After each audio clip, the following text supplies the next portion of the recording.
Jeff, just, still pretty early in fall campus. How are you liking the way that chemistry on that line is going? Yeah, I think the big thing that we set out to do is to set the tone and the mentality from a physicality standpoint.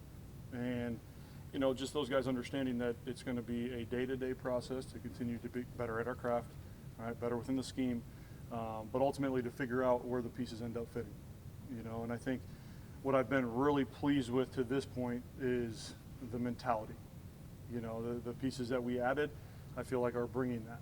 All right, they're bringing that mental toughness. They're bringing that that finish and that effort to practice, which is where it starts. I know Jalen Nichols was a guy that was still recovering when he came here. How have you seen him come along? Yeah, Jalen had a great summer. I think the big thing for us was and for him was to feel confident on that. It's the first time that he's been back in the mix for a little bit, and he's done a really nice job. He's fallen into the fold, and is exciting to our staff, and our team. He's having a really good game so far. In the spring, you talked about center, potentially 10 different guys snapping. Where's that at right now, and have you kind of narrowed it down, or have people kind of set themselves apart there? Yeah, we're always going to snap 10. I think that's a position that you have to have as many guys with that ability and that skill. Right now, we got Trent Holler running with that first group, and he's having a really good camp. He's doing a really nice job. What you're starting to see is that that connection between him and Seth, which is something that we knew was a really big deal, losing a guy like Jacob Likes that had been playing with him for a long time. But when I talk about physicality, when I talk about toughness and effort, all right, I feel like he's the guy that's bringing that to the room, and everybody's following that. When you have an anchor in the middle there, like a Jacob Likes, who has experience with Seth, they have that chemistry. Have you found that it has been maybe as difficult as anticipated to replace a guy like that with all that experience? Not necessarily. Trent, I think, did a really good job in the offseason, in the spring. Him and Seth would be watching film at Seth's house. They would go through games. He would make his calls. They would have conversations. And there was a little bit of I wouldn't say a hiccup, but a learning curve on the front end. But he knew from day one how important that position was, how important the chemistry there was, and really he attacked it. So he was ready to go once he was strapped up and going this fall. Coach Xavier Hill getting placed on all these preseason watch lists and things of this sort. Talk to me about what he brings from a leadership perspective and a football perspective. Yeah, well, the one thing about Xavier is he can do it all, right? He played center in the spring, played right tackle, left guard, left tackle for us last season, right? So he's a very versatile player. The biggest thing for him is, rounding off his craft.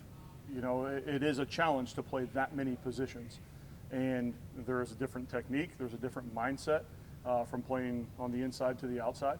And I think, again, from a leadership standpoint, really what you want guys to watch from him is from technique, all right, from a discipline standpoint, and the way he works every day, right, in the drill work. He's one of our best drill guys because he does it the same way every single time. I think that's where he's pulling the young guys, and pulling the rest of the room.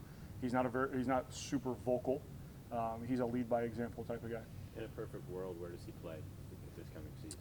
On the interior, because he's such a physical force in there. But he obviously quick, has really good feet, really long arms. So, in a pinch, would we have to swing him back out there? In the back of our minds, we have that ability to, because he knows the offense. But for what we're doing, having those road graders in the middle, I think is a benefit to us.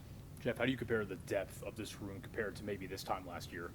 Yeah, I think right now I would put us at probably 7.5 or 8 starter quality guys in that 2D. And there's some young guys that are pushing along and making really big strides. But in comparison, at this point last year, we were trying to figure out who the 5 were and what gave us the best chance to win football games. Last season, due to injury, we played 8 guys. And this year I feel like we have 8 starting quality and a lot of flexible pieces where we can move and shake and have the best 5 on the field all the time. Chris Adams was a guy who came in, obviously, in the spring, kind of a big addition. What made him an exciting prospect to bring in here, and then what did you see from him so far? Yeah, because I think for Chris, he's like in the same mold as Xavier Hill. All right, what Xavier has on him right now is the amount of reps in our offense. All right, so he's learning every day. and making those corrections. And again, he's from a technique and an athleticism standpoint. To be honest, he would be probably in the top 2 that I've ever coached. Like, he is dynamic, you know, and every day, I mean, he's in here all day, every day, you know, meeting with myself, Coach Steele. I mean, he is a football guy, and I think that's really fun. But for him, it's going to continue to be repetition. It's a new offense, it's a new scheme, it's a little bit different than what they were doing at ODU, and there's a little learning curve there. It takes some time. Coach, Jacob Likes told me today that he's retiring from football. Just kind of walk me through what he's brought to this program over the last 4 or 5 years. Was he considering still playing up until today? I'm kidding. That'd be news to me. I talked to so shout out to Jacob Likes. He got married the other day. But You think that's why? yeah, I don't know. He told me when he sees things on Twitter, it reminds him how much he misses it and also how much he doesn't miss it at the same time.